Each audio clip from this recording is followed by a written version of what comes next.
Our main character today is Carolyn Pearce, the lonely girl who has no friends. I liked her until she started talking to her older sister Anita, and then it was all gossip, gossip, gossip, non-stop. Ugh.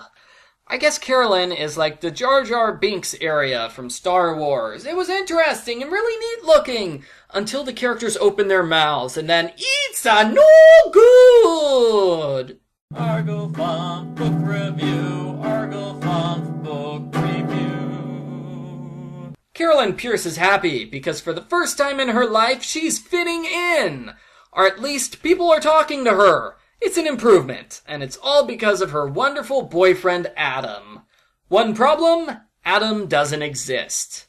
Let me guess, this is going to blow up in Carolyn's face at the end of the book, and she may or may not ask some guy to pose as her fake boyfriend. I've seen this storyline before. So Carolyn goes over to the Wakefield house, hoping to get herself invited to a beach trip. Jessica avoids Carolyn by hiding in her room and pretending she's not there. Nice.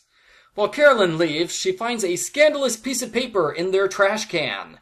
Carolyn tries to pass this off as a total accident, but yeah, I'm not buying it. You were snooping through their trash, Carolyn. Quit pretending you weren't. At the beach, Jessica and Lila start making fun of Carolyn and treating her like garbage. I don't know why Carolyn wants to be friends with these girls. They're awful.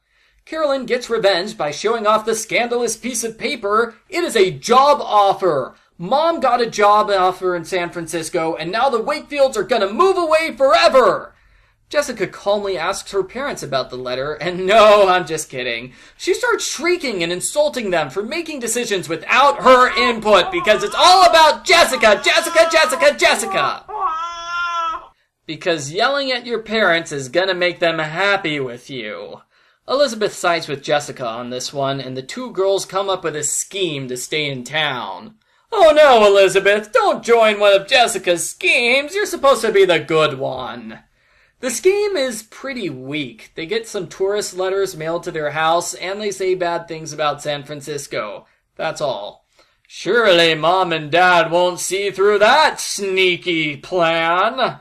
Later on, they treat Mom and Dad to free meals at all of their favorite local restaurants, which is a much better plan. Back with Carolyn, she runs into problems writing letters from her fake boyfriend, so she copies letters from Robert Browning. Amazingly, nobody notices that a high school boy is writing just like a poet from the 1850s. By complete coincidence, though, Elizabeth just happens to be writing a play about Browning's love letters. Oh gee, what a coinkydink. Jessica recognizes one of the letters from Elizabeth's play. She realizes Adam isn't real, so Jessica vows to make Carolyn pay for inventing a fake boyfriend. Carolyn has meddled for the last time! Jeez, Jess, calm down. You're a bigger liar than she is any day of the week. Get over it. Carolyn tries to prove Adam is real with a jacket and a photograph of him playing basketball. The photo looks like this. It's just a bunch of arms. Lila is convinced by the photo, so I'm guessing Lila isn't very smart. Jessica and Lila pressure Carolyn into inviting Adam over for a big party. Carolyn tries to get out of it, but she quickly gives in, so now everybody's expecting Adam to show up. Things change for Carolyn when Elizabeth becomes involved. Carolyn confesses the truth to Liz. Elizabeth feels bad for Carolyn, and since Jessica's being an extra big jerk today, Elizabeth decides to teach Jessica a lesson. She asks a guy named Jerry to pretend to be Adam at the big party. Jerry agrees, and for some reason Elizabeth doesn't tell Carolyn about Jerry. I have no idea why Elizabeth deliberately lies to Carolyn about the plan for a fake Adam. It's sort of important for Carolyn to be in on this plan.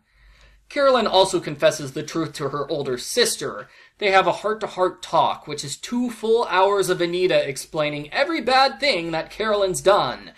Ouch! Is this a pep talk or an intervention? Carolyn's gossip habits have been cured now, and she's a wonderful person! She apologizes to everybody she gossiped about, and she makes some friends for real. Mom and Dad announced that they're going to stay in Sweet Valley, which I knew they were going to do because otherwise the series would be over. They made their decision a long time ago, but they decided to string their daughters along because they liked getting free dinners. Also, the girls needed to learn a lesson about being jerks to their parents. Carolyn is shocked at the party when Jerry shows up claiming to be Adam. The two of them hit it off big time, but Carolyn is such a good person now, she confesses the truth to everybody. Instead of getting mad at her, everybody's impressed with her honesty and her bravery. And of course, Jerry kisses her and wants to be her boyfriend. So it's happily ever after for Carolyn, the end. Post-book follow-up. This book could use a little work in my opinion. It has a hard time juggling Carolyn as the awkward person who keeps saying the wrong things by accident, and juggling that with Carolyn as a nasty, mean gossip. Sometimes the balancing act works. Other times she's such a mean gossip that I half wanted to see her get destroyed. I think it worked best when Carolyn dealt with Lila and Jessica, because they are so mean, Carolyn always comes off looking good and sympathetic in comparison. Speaking of Lila and Jessica, I liked how they disagreed over whether or not Adam is real. It spiced things up a little to have Jessica's sycophant argue with her. I like the parts with Carolyn's sister Anita the best, simply because that was a different dynamic for this series, somebody hoping to live up to her overachieving big sister. Since I thought that was the best part, I wish there was more of it. Anita was only in 3 scenes. I would have given up a Jessica scene for more of Anita. The moving drama did not interest me very much, and I thought it was weird how chapters 3 and 4 are 2 full chapters just about the moving story. Carolyn didn't get mentioned at all in those chapters. It feels kind of like that was going to be the main storyline of the book, because it gets way more time dedicated to it than, say, the subplot of book 15. So, I don't know. Overall, I'd say this book is okay. It's a fake boyfriend liar reveal story, which could have used a better heroine, and a moving story, which is predictably a non-event.